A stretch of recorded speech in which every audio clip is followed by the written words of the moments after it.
Sistem dan kebijakan nilai tukar kelompok 1.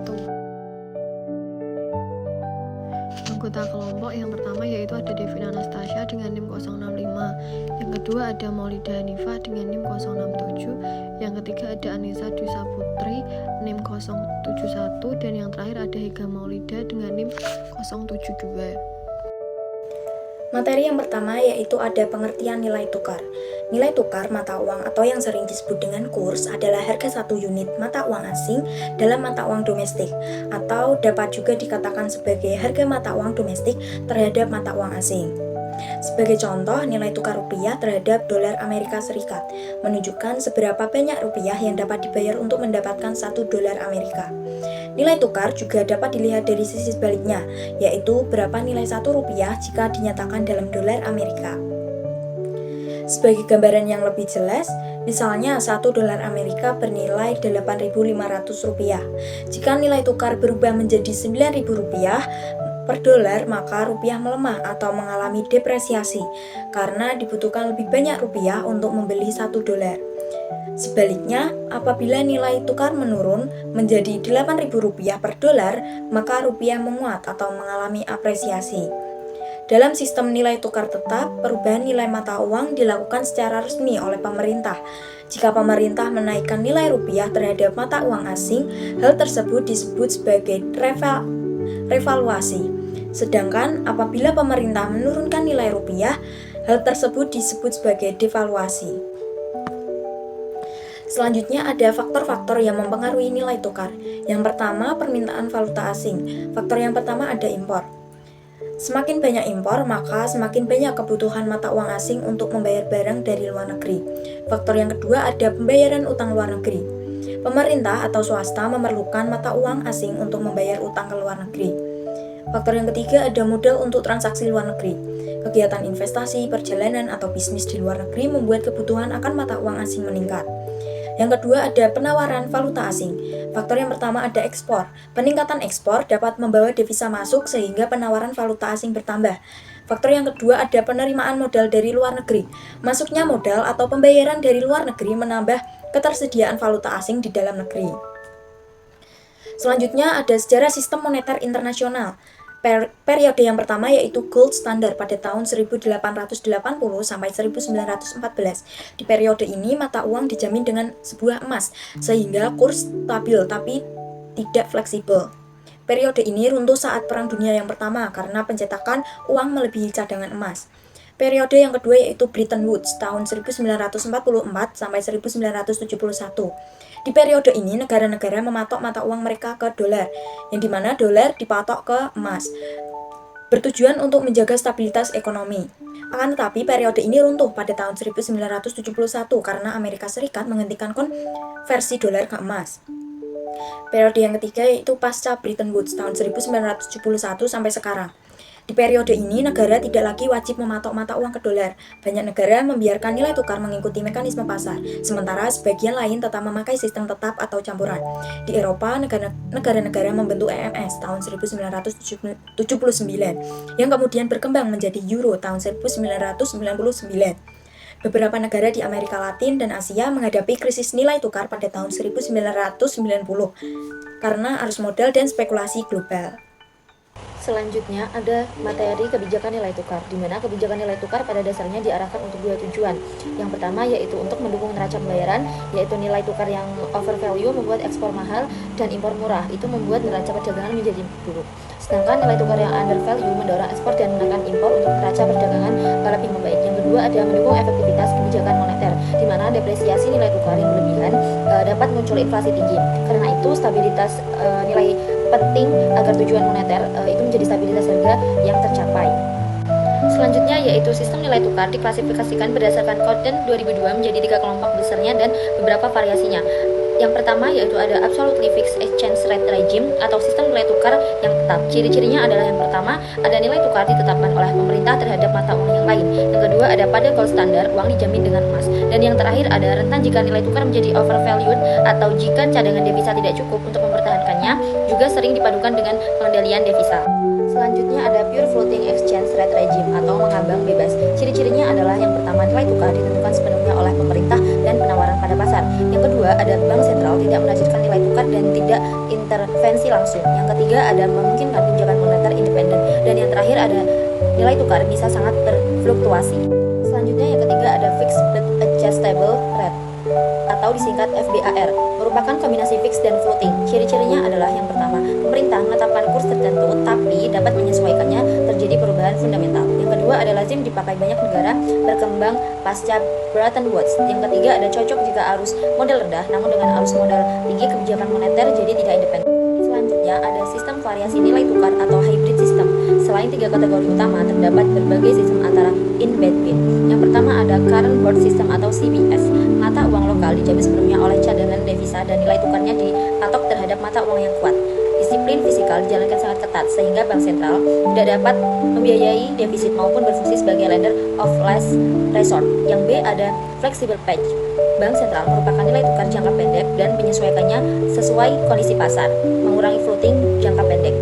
Selanjutnya ada managed floating atau mengambang terkendali, di mana bank sentral tidak menargetkan kurs tertentu, tetapi melakukan intervensi untuk mengurangi volatilitas dan tidak ada target resmi atau unannounced target. Yang selanjutnya ada target zone atau band, di mana nilai tukar dibiarkan bergerak dalam batas tertentu atau upper lower band, di mana bank sentral intervensi jika nilai tukar keluar dari band, risiko spekulasi tinggi jika cadangan devisa yang rendah. Selanjutnya ada active crawling patch, di mana nilai tukar itu disesuaikan berdasarkan indikator ekonomi, misalnya inflasi relatif, yang sering digunakan sebagai nominal acor dalam program stabilitas inflasi. Dan yang terakhir ada passive crawling patch, di mana nilai tukar itu disesuaikan oleh perkembangan inflasi masa lalu atau mitra dagang yang ada. Tujuannya untuk menjaga nilai tukar real itu tetap stabil. Selanjutnya, nilai tukar dan perekonomian. Nilai tukar memiliki peran penting dalam perekonomian karena mempengaruhi harga barang impor, biaya produksi, daya saing ekspor, serta aliran modal. Ketika nilai tukar mengalami depresiasi, harga barang impor meningkat sehingga biaya produksi naik dan harga barang dalam negeri ikut terdorong naik. Sebaliknya, ekspor menjadi lebih kompetitif karena barang lokal menjadi lebih murah bagi pembeli luar negeri, sehingga dapat meningkatkan permintaan ekspor. Perubahan nilai tukar juga mempengaruhi konsumsi dan investasi melalui perubahan permintaan agregat. Depresiasi mendorong masyarakat beralih ke produk domestik dan meningkatkan ekspor sehingga permintaan total naik. Namun kondisi ini sering menimbulkan tekanan inflasi. Karena selain itu, nilai tukar berpengaruh pada stabilitas keuangan perusahaan, terutama yang memiliki utang luar negeri, karena depresiasi meningkatkan beban pembayaran utang. Selanjutnya, nilai tukar dan inflasi. Hubungan antara nilai tukar dan inflasi sangat erat, terutama dalam konteks perekonomian yang bergantung pada impor barang konsumsi maupun bahan baku produksi. Depresiasi nilai tukar akan meningkatkan harga barang impor dalam mata uang domestik, sehingga harga-harga dalam negeri ikut terdorong untuk naik. Mekanisme ini disebut dengan pass-through effect, yaitu seberapa besar perubahan nilai tukar mempengaruhi tingkat harga domestik.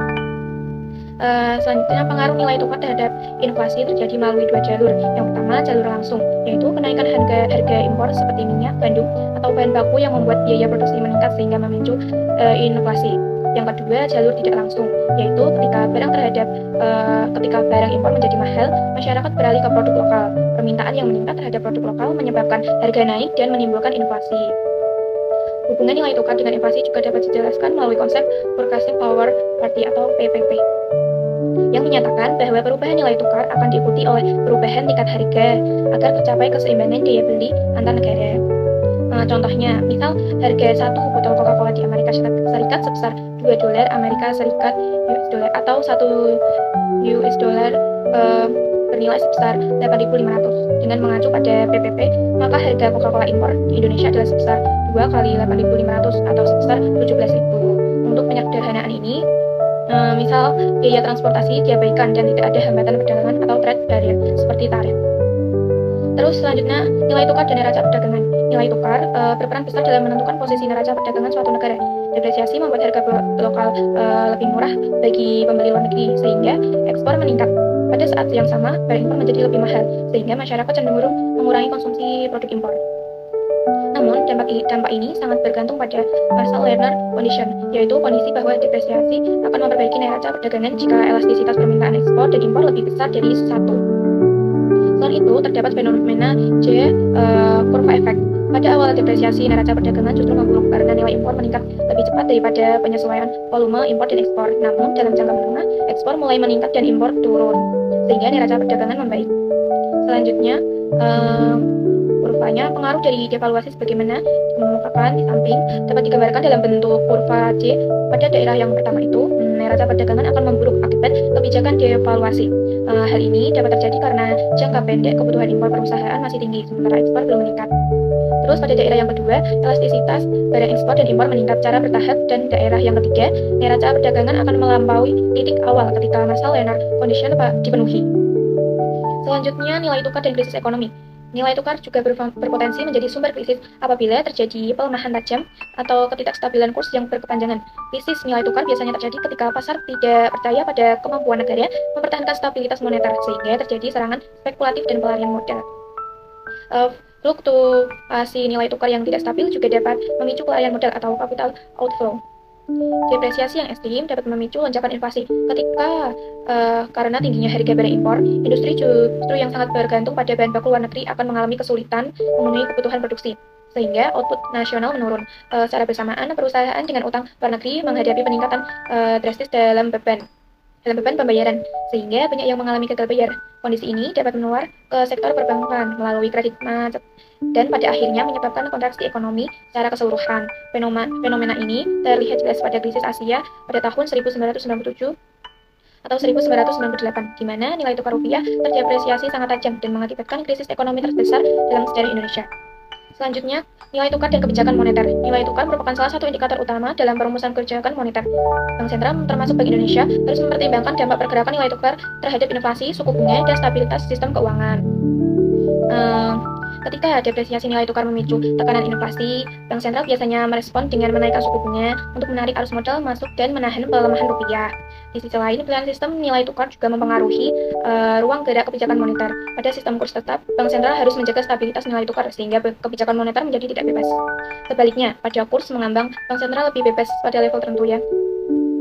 Jadi demikian nilai tukar merupakan variabel makroekonomi yang mempengaruhi efektivitas kebijakan moneter dalam menjaga stabilitas harga dan pertumbuhan ekonomi.